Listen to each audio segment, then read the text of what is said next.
পুজোর এই কয়েকটা দিন যে কিভাবে দেখতে দেখতে কেটে যায় সত্যিই বোঝা যায় না। এই তো সেদিন দ্বিতীয়ার দিন আমি ছাতিমের রিভিউ নিয়ে এলাম আপনাদের কাছে, আর আজকে গোটা একটা সপ্তাহ পেরিয়ে আজকে দশমী। সবাইকে জানাই শুভ বিজয়ের আন্তরিক প্রীতি, শুভেচ্ছা এবং অভিনন্দন, ছোটদের ভালোবাসা এবং বড়দের প্রণাম। আবারও একটা বছরের অপেক্ষা, এবং সামনের বছর পুজো কিন্তু একেবারে অক্টোবরের মিডলে পড়েছে আমি যেটুকু দেখলাম। তো সামনের বছর আশা করছি এতটা গরম থাকবে না এবং একটু ঠান্ডা ঠান্ডায় আমরা পুজো দেখতে পারবো। এবছর তো বৃষ্টি নিয়ে, জল জমা নিয়ে এবং মারাত্মক গরম নিয়ে পুজো কেটেছে। তো এই পুজোর মধ্যেও কিন্তু আমার যেরকম ঘোরাঘুরিও চলেছে, ঠিক সেরকমভাবে কিন্তু আমার একটি বই পড়াও চলেছে। তো এইবারের পুজোর সঙ্গী ছিল আমার সাথে অভিক দত্তের ব্লু ফ্লাওয়ার পার্ট 1 এই বইটি, যেটি কিন্তু আমি বাড়িতে আসতাম এবং রাত্রিবেলা এই বইটার কিছু পাতা পড়ে ঘুমোতাম। তো এই বইটা আমি পঞ্চমী থেকে শুরু করি পড়া, আর তারপর টানা পড়েছি। মানে আমার ব্যাপারটা কি হয়েছিল, সকালবেলা পুজোর উত্তেজনা এবং রাতের বেলা ব্লু ফ্লাওয়ারের উত্তেজনা, দুটো আলাদা উত্তেজনা একেবারে প্যারালালভাবে চলছিল আমার জীবনে এই কদিন ধরে। এবং এই বইটা যতটা এঙ্গেজিং এবং যে উত্তেজনাগুলো রয়েছে সেইটা পুজোর পক্ষে পড়ার জন্য আমার মনে হয়েছে ঠিকঠাক। কারণ এমনিতেই পুজোর সময় আমাদের একটু উড়ু উড়ু মন থাকে, খুব একটা বেশি মন বসতে চায় না কোনো বইয়ের প্রতি। তো সেখানে যদি একটু ডিপ্রেসিং, একটু স্যাড কিংবা মানে সেরকম এঙ্গেজিং বই যদি না নিয়ে বসি, তাহলে আমাদের সেই কনসিস্টেন্সিটা বজায় থাকে না পুজোর সময়। তো সেই কারণেই আমি ঠিক করে রেখেইছিলাম যে ব্লু ফ্লাওয়ার আমি পুজোতে পড়বো। যদিও আমি ভেবেছিলাম যে একটানা বসে 3টে বই শেষ হবে, কিন্তু আমার হয়নি, স্বাভাবিকভাবেই হয়নি। কারণ সকালবেলা ঘুরতে বেরিয়ে রাত্রিবেলা সে অতটা এনার্জি থাকতো না।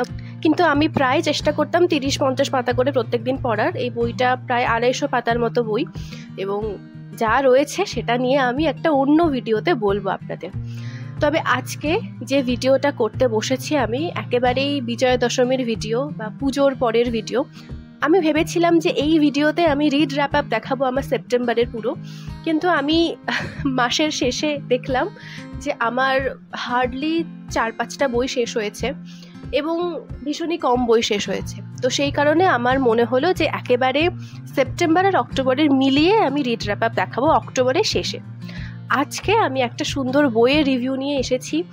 এই বইটা আমার পুজোর একটু আগেই শেষ হয়, মানে পুজো শুরু হওয়ার কিছুদিন আগে শেষ হয়, ওই বলা যায় মহালয়া সময়টাতে শেষ হয়েছে বইটা।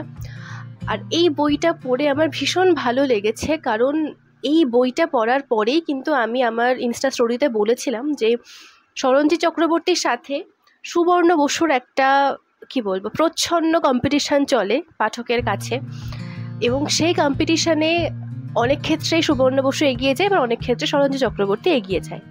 আমার কাছে কিন্তু সুবর্ণ বসুর লেখা বই এটাই প্রথম। সুবর্ণ বসুরই একটা সুন্দর বইয়ের রিভিউ নিয়ে আজকে হাজির। আর দেরি করবো না, সরাসরি চলে যাব মূল ভিডিওতে।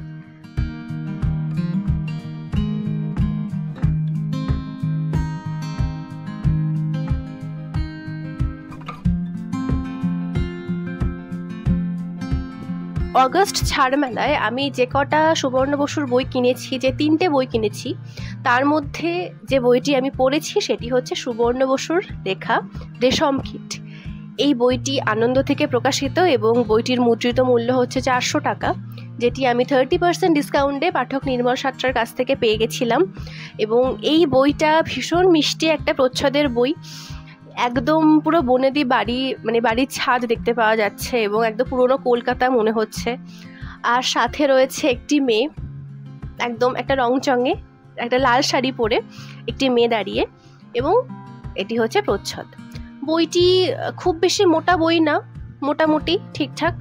এই বইটা হার্ডলি 3-4 দিনে কি 2-3 দিনে শেষ হয়ে যাওয়ার মতো বই, যদি ঠিকঠাকভাবে পড়েন তো। কারণ এই বইটা আমি সাজেশনে পেয়েছিলাম যে একটানা বসে পড়তে।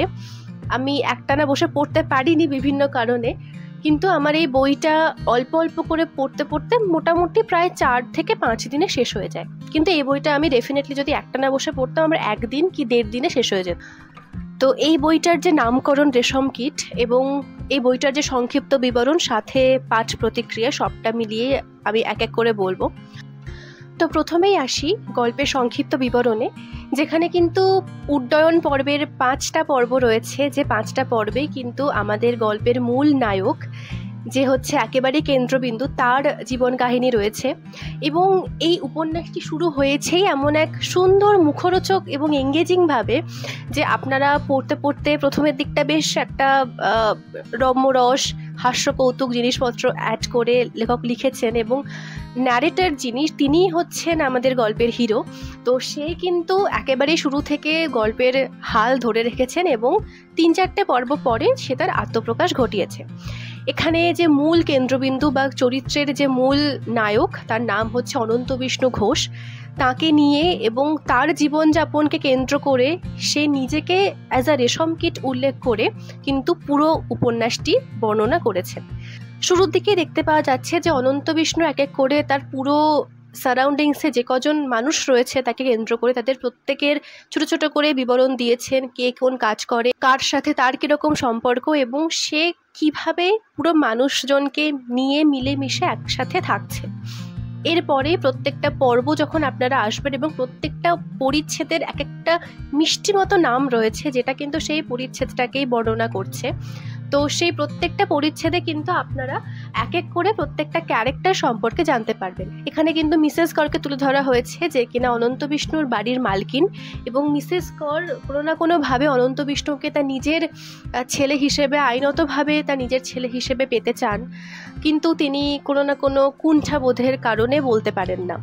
এছাড়াও দেখতে পাওয়া যাচ্ছে গোলাপি বলে একটি চরিত্র, যে কিন্তু একেবারেই স্কুলে পড়া একটা মেয়ে এবং সে নিষিদ্ধ পল্লীতে বড় হয়ে ওঠা ভীষণ সুন্দরী একটি মেয়ে, যার পড়াশোনার দায়ভার অর্থাৎ তাকে পড়ানোর দায়ভার রয়েছে অনন্ত বিষ্ণুরও। এর পাশাপাশি গোলাপিকে পছন্দ করবে আরেকটি ছেলে, যেই ছেলেটি কিন্তু অনন্ত বিষ্ণুর সাথে একদিন দেখা করে কথা বলে জানাবে তার মনের কথা। আর অনন্ত বিষ্ণুও কিন্তু সেই ছেলেটিকে পরে বোঝাবে গোলাপির পুরো পারিবারিক অবস্থা এবং গোলাপির যে অনেক কষ্ট করে সে বড় হয়ে উঠেছে একটি মেয়ে, তার সমস্ত কিছু তাকে বোঝাবে এবং তাকে সাবধান করবে। এর পাশাপাশি কিন্তু একটি দম্পতির ঘটনাও আপনারা দেখতে পাবেন, যেখানে শুভজয় এবং তার স্ত্রী বিদিতা তারা দুজনে মিলে সংসার করছেন এবং কোভিডের সময় শুভজয়ের চাকরি হারিয়ে যায়। তাই সে ঠিক করে যে এবার সে পুরোপুরি ব্লগিং করবে, একেবারে মিথ্যের আশ্রয় নিয়ে, এবং তার স্ত্রীকে মেনলি ক্যামেরার সামনে বসিয়ে ভিউজ কামাবে বা টাকা ইনকাম করবে। এর পাশাপাশি আরও বেশ কিছু ক্যারেক্টার দেখতে পাওয়া যাবে, যেখানে কিন্তু সেগুলো একেবারে রিভিল করব না। তার মধ্যে দুটি মেইন ফিমেল ক্যারেক্টার, একটি হচ্ছে হৈমন্তী এবং আরেকটি হচ্ছে কুসুমিতা। যেখানে কুসুমিতার চরিত্রটি যখন আপনারা পড়বেন তখন মনে হবে যে কুসুমিতার হয়তো অনন্ত বিষ্ণুর প্রতি কিছু একটা ভালো লাগা রয়েছে, কারণ কখনো কখনো তাকে হুট করে গাড়িতে তুলে নেওয়া, বেশ কিছু রাস্তা গিয়ে বেশ প্রশ্ন উত্তর পর্ব চলা এবং তারপরে দুম করে তাকে গাড়ি থেকে নামিয়ে দেওয়া, এই জিনিসপত্রগুলোর সাথে ভীষণভাবে সরঞ্জিৎ চক্রবর্তীর গল্পের সাথে মিল পাওয়া যায়। একদম সেমভাবে বর্ণনা জিনিসপত্রগুলোর। কিন্তু হ্যাঁ, অবশ্যই সরঞ্জিৎ চক্রবর্তী এবং সুবর্ণ বসু কেন আলাদা সেটাও আমি বলবো এই ভিডিও শেষে। তো সেখানে দেখতে পাওয়া যাচ্ছে কুসুমিতার একটি চরিত্র, যেখানে মনে করা হচ্ছেই যে কুসুমিতার সাথে কিন্তু অনন্ত বিষ্ণুর কিছু একটা সম্পর্ক রয়েছে। আর দেখতে পাওয়া যাচ্ছে হৈমন্তী বলে একটি ক্যারেক্টার, যে মেয়েটি কিনা প্রথমবার এসে অনন্ত বিষ্ণুর হাতে রাখি পরিয়েছে, তাকে দাদা হিসেবে মেনেছে এবং একেবারে বুঝতেই দেয়নি হৈমন্তীর আসল পরিচয় কি অনন্ত বিষ্ণুর সাথে। সে সব কিছু মিলিয়ে রিভিল হবে একদম শেষে। তো এই উপন্যাসে আপনারা এই মোট ক্যারেক্টারগুলো দেখতে পাবেন। এছাড়াও কিন্তু উপায়ন বলে একটি ক্যারেক্টারও পাবেন, যার সাথে কিন্তু কুসুমিতার একেবারেই বন্ধুত্বপূর্ণ একটি সম্পর্ক। তো এই হচ্ছে টোটাল ক্যারেক্টার। প্রত্যেকটা ক্যারেক্টারের ছোট ছোট বর্ণনা দিলাম। এইবার একটা ঘটনা ঘটবে, যে ঘটনার শেষে এসে অনন্ত বিষ্ণু এতটা ভালো একটা মানুষ যে সবসময় অন্যের উপকারে ঝাঁপিয়ে পড়ে, তার নিজের চরিত্রে কোনো দাগ নেই এবং সে বাবা মা হারা একটি সন্তান, যার তিন কুলে কেউ নেই, এবং তারপরেও সে কতটা সুখে শান্তিতে ভালোভাবে দিন কাটাচ্ছে বা সে ভালো রয়েছে। এরকম একটা অবস্থায় যখন কুসুমিতা দেখতে পাচ্ছে যে অনন্ত বিষ্ণুর কোনো রকম কোনো হিস্ট্রি নেই এবং আজকের দিনে দাঁড়িয়ে এরকম চরিত্র বা এরকম ছেলেকে আদৌ পাওয়া যায় কিনা সেই নিয়ে যখন সে সন্দেহ প্রকাশ করবে, সেই সময় একটি ঘটনা ঘটবে গোলাপিকে কেন্দ্র করে।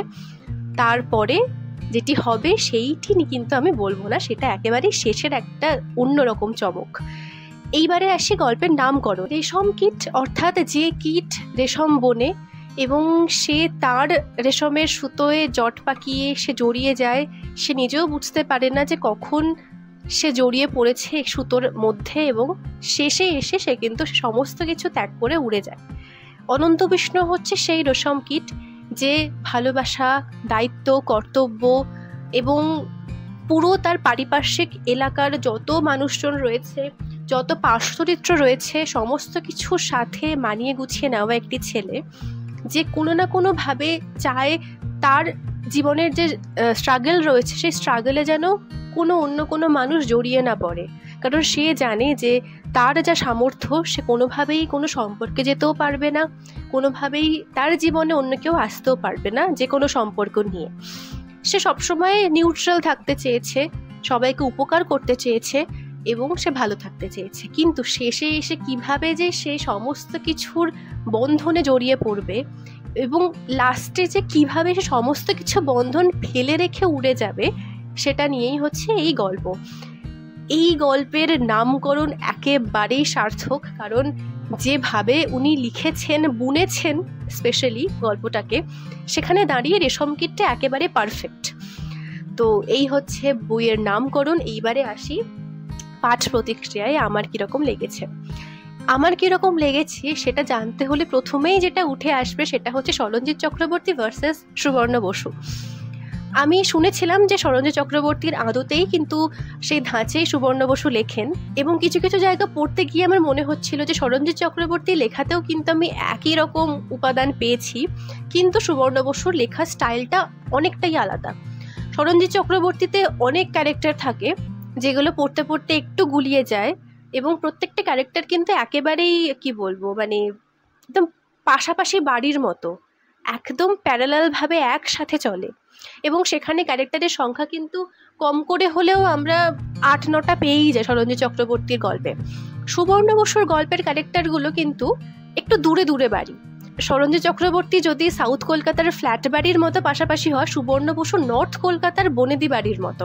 সেখানে কিন্তু চরিত্রগুলো একেবারেই পাশাপাশি চলবে, কিন্তু আপনি বুঝতে পারবেন যে কার ঘটনা কখন পড়ছেন এবং কিভাবে পড়ছেন, এবং তার পাশাপাশি কিন্তু আপনারা সে গুলিয়ে ফেলার ব্যাপারটা থাকে না। যদিও আমি এই একটা বই পড়েই আমি সেই রেসপেক্টে বলছি, সুবর্ণ বসুর অন্যান্য বইগুলো পড়তে হবে, তাহলে হয়তো আমি প্রপার সেই ডিফারেন্সিয়েশনটা করতে পারবো। কিন্তু আমার মনে হয় যে এই রেশম কীট পড়ার পরে আমার সেইটা মনে হয়েছে, চরিত্রগুলো রয়েছে, অনেকগুলো চরিত্রই রয়েছে, কিন্তু গুলিয়ে ফেলার সে ব্যাপারটা নেই। এরপরে আসে সরঞ্জিৎ চক্রবর্তীর এক একটা সিন বর্ণনা। উনি আবার প্রত্যেকটা সিনকে এত সুন্দরভাবে বর্ণনা করেন যেন পুরোপুরি মনে হচ্ছে যে আমার সাথে ঘটছে, বা আমি নিজেকে সেখানে রাখতে পারছি। সুবর্ণ বসুর গল্পতে, যেহেতু আমি একটা বই সাপেক্ষে বলছি, এই বইটা পড়তে গিয়ে কিন্তু আমি নিজেকে কোনো চরিত্রের মাঝখানে দেখতে পাইনি।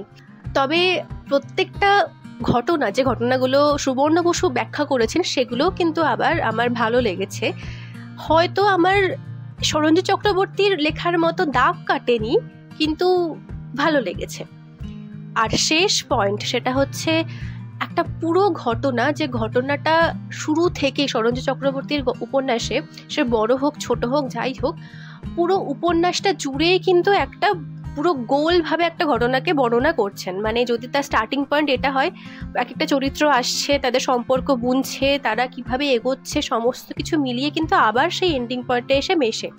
সুবর্ণ বসু রেশম কীট পড়তে গিয়ে কিন্তু আমি একটু ছন্নছাড়াভাবেই দেখছিলাম, কারণ এক একটা ক্যারেক্টার, এক একটা ঘটনাকে বর্ণনা করতে করতে গিয়ে আমি আসল যে গল্পটা কি, বা কীভাবেই যে সেটাকে একেবারে অ্যাকুমুলেট করে শেষটাতে এসে একটা ঘটনা বা একটা গল্পে এসে আনছে, বা একটা কিছু ঘটছে, সেইটা আমি শুরুর দিক থেকে পাইনি অতটাও।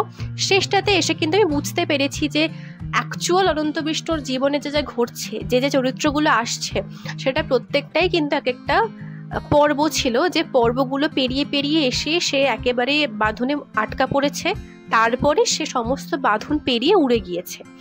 এইটা সুবর্ণ বসুর উপন্যাসে আমার মনে হলো, যে আমি শুরু থেকে কিন্তু সেই স্টোরি লাইনটা পাচ্ছিলাম না, শেষে এসে অর্থাৎ বইয়ের মাঝামাঝি এসে আমি বুঝতে পেরেছি যে কি হতে চলেছে।